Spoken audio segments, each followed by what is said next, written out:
भारत के दिल मतलब मध्य प्रदेश में एक 300 फीट ऊंची पहाड़ी पर एक ऐसा किला खड़ा है जो सिर्फ पत्थर और गारे का ढांचा नहीं बल्कि इतिहास का जीता जागता गवाह है। तो चलिए आज जानते हैं ग्वालियर के किले की कहानी, जिसे भारत के सबसे शानदार और अहम किलों में से एक माना जाता है। अंदाजा लगाइए इसकी अहमियत कितनी होगी कि आज से लगभग 500 साल पहले मुगल सम्राट बाबर ने इसे देखते ही कह दिया था, अरे ये तो भारत के किलों के हार में एक मोती जैसा है। और बस यहीं से इसकी महान गाथा की एक तरह से शुरुआत हो जाती है। सदियों से इसे कई नाम मिले हैं। कुछ लोगों ने इसकी मजबूत अपराजेय बनावट के लिए इसे भारत का जिब्राल्टर कहा, तो कुछ ने इसे इतिहास की जीती जागती किताब का नाम दिया।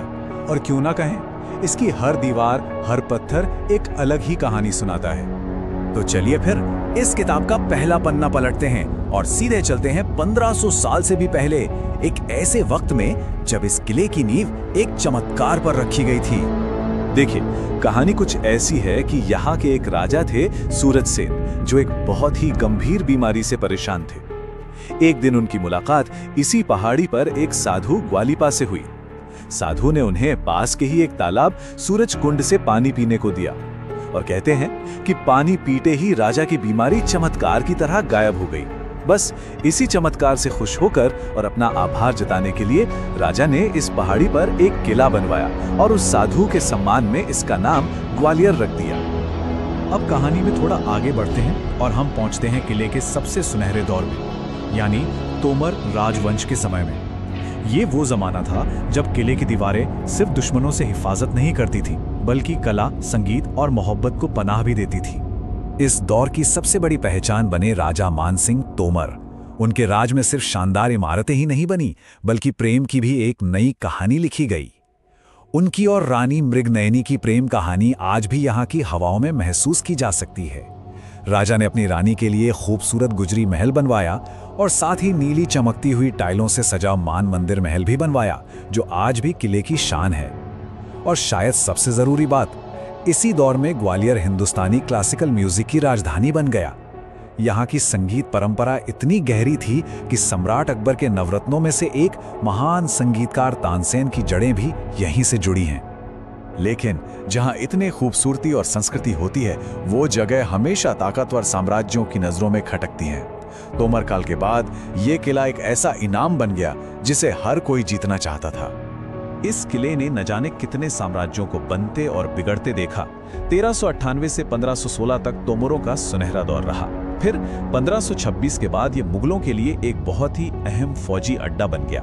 1731 के बाद मराठा साम्राज्य के सिंधिया राजवंश ने यहाँ हुकूमत की और फिर आया साल 1857 का भारतीय विद्रोह, जब ये किला आजादी की लड़ाई का एक बड़ा केंद्र बन गया। और देखिए कितनी दिलचस्प बात है कि हर नए शासक ने इसका इस्तेमाल बिल्कुल अलग तरीके से किया। जहां तोमरों के लिए ये कला, संगीत और प्रेम का महल था, वहीं मुगलों के लिए ये एक जेल, शाही खजाना और एक सैनिक छावनी में तब्दील हो गया। मतलब किला एक ही, लेकिन उसके किरदार कितने अलग अलग। अब हम इस किले के इतिहास के सबसे नाटकीय और बहादुरी भरे अध्याय पर आते हैं। एक ऐसा अध्याय जिसने इसे भारतीय स्वतंत्रता संग्राम में हमेशा हमेशा के लिए अमर कर दिया। जी हाँ, हम बात कर रहे हैं 1857 के विद्रोह की। झांसी की महान योद्धा रानी लक्ष्मीबाई, उन्होंने अंग्रेजों के खिलाफ अपनी आखिरी और सबसे इंसाइसिव लड़ाई इसी किले की जमीन से लड़ी थी। इस एक घटना ने ग्वालियर के किले को भारत के स्वतंत्रता संग्राम का एक ऐसा प्रतीक बना दिया जिसे कभी भुलाया नहीं जा सकता। वो तारीख थी 18 जून 1858। इसी किले के पास लड़ते लड़ते रानी लक्ष्मीबाई ने अपनी आखिरी सांस ली और वीर गति को प्राप्त हुई। ये वो पल है जिसे भारतीय इतिहास में हमेशा गर्व और सम्मान के साथ याद किया जाएगा। चलिए अब इतिहास से निकलकर वर्तमान में लौटते हैं और देखते हैं कि आज भी इस किले में वो कौन सी शानदार चीजें हैं जो हमें उस गौरवशाली अतीत की याद दिलाती हैं। तो आइए एक छोटी सी सैर करते हैं इस किले की। सबसे पहले नजर पड़ती है मान मंदिर महल पर। इसकी नीली सिरेमिक टाइलें आज भी धूप में ऐसी चमकती हैं मानो आसमान का कोई टुकड़ा जमीन पर आ गया हो। फिर आता है गुजरी महल, जो एक राजा की अपनी रानी के लिए प्यार की निशानी है और आज एक म्यूजियम के तौर पर उस कहानी को संभाले हुए है। थोड़ा आगे बढ़ें तो दिखता है तेली का मंदिर, जिसकी बनावट देखकर कोई भी हैरान रह जाए। इसमें उत्तर भारत और दक्षिण भारत की वास्तुकला का ऐसा संगम है जो कहीं और देखने को नहीं मिलता। और हाँ, हम उस सूरज कुंड को कैसे भूल सकते हैं, वो चमत्कारी तालाब जहां से इस किले की पूरी कहानी शुरू हुई थी। और आखिर में गोपाचल पर्वत पर चट्टानों को तराश कर बनाई गई जैन तीर्थंकरों की विशाल मूर्तियां, जो शांति और आध्यात्म का एक अद्भुत नजारा पेश करती हैं।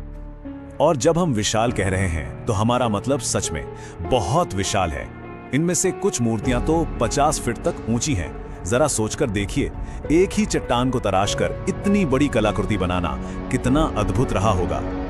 तो ग्वालियर का किला सिर्फ एक किला नहीं है, ये एक जीता जागता म्यूजियम है जहां 1500 सालों का इतिहास, कला, संगीत, प्रेम और बहादुरी सब एक साथ आकर मिल जाते हैं। यह हमें सोचने पर मजबूर करता है कि अगर ये 1500 साल पुरानी दीवारें वाकई में बोल पाती तो वो सबसे पहले कौन सी कहानी सुनाती?